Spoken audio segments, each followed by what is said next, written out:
Well, we are living in a time where support is really only a few clicks away, right? And you can ask questions, explore feelings, reflect on your choices, and even find comfort late at night from a glowing screen, really.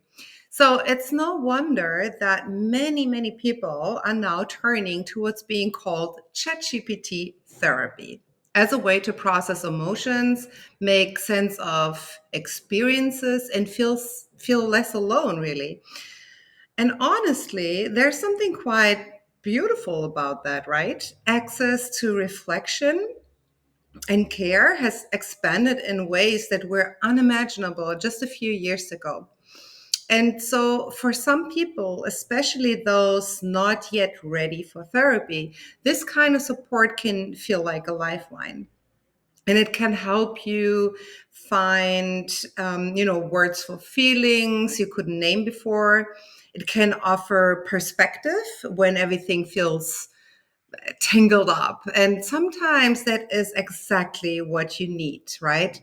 So, ChatGPT is always available. It doesn't judge, it doesn't rush you. You can return to your questions later. You can repeat your worries, circle your thoughts as many times as you need to. And that's great. In a world that moves so fast and often expects answers before you're ready, that kind of steadiness can feel really reassuring. And for many people, ChatGPT becomes a quiet space to organize thoughts, or a place to rehearse hard conversations, to reflect, to make sense of something painful without feeling exposed. And in that sense, it truly has real value. It can ground you when your mind is racing. It can help you feel less alone in the middle of the night. So, as a therapist, I really honor that. And I'm genuinely grateful that support is more accessible than ever. That is really remarkable. And now I also want to name something gently, but also really clearly. Healing is not only a cognitive process.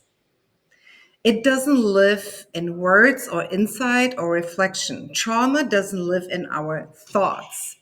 It lives in your body, in our bodies, right? In your body, in my body, in our bodies. In the way your shoulders tense, yeah? In the way your heart aches when you're not distracted.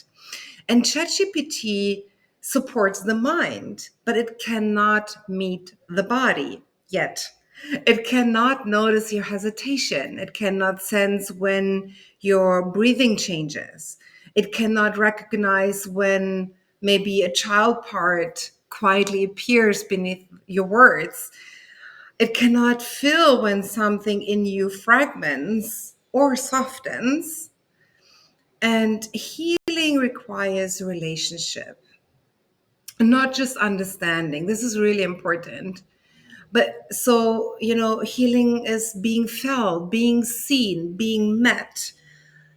That happens in the nervous system, and nervous systems connect through, guess what? Other nervous systems, not through screens, not through pattern recognition, through presence.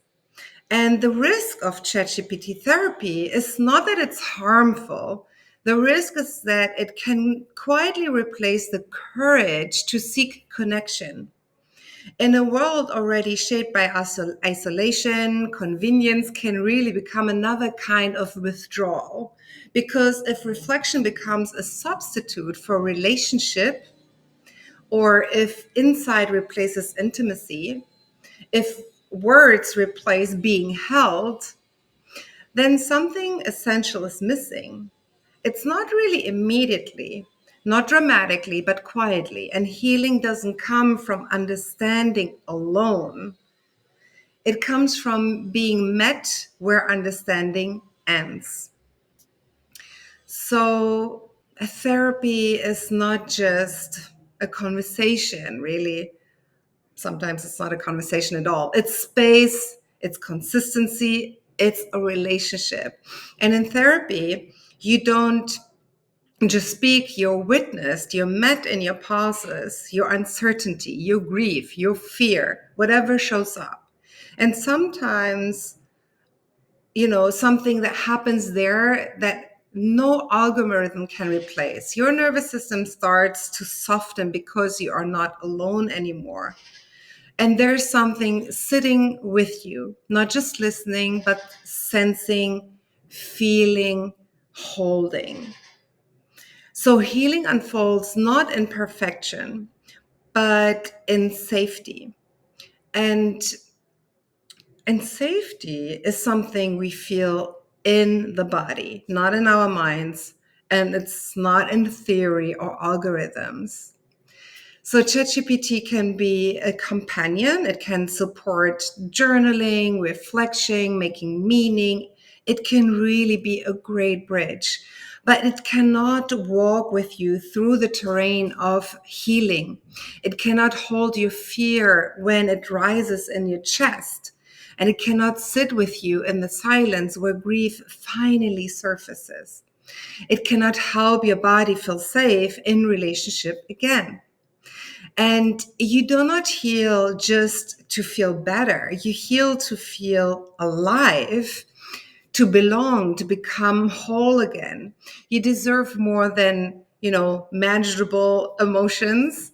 You deserve meaningful change, transformation, sustainable transformation. And we do not heal alone. We definitely heal in connection. So let ChatGPT support your mind, but don't deny your heart the medicine of being met.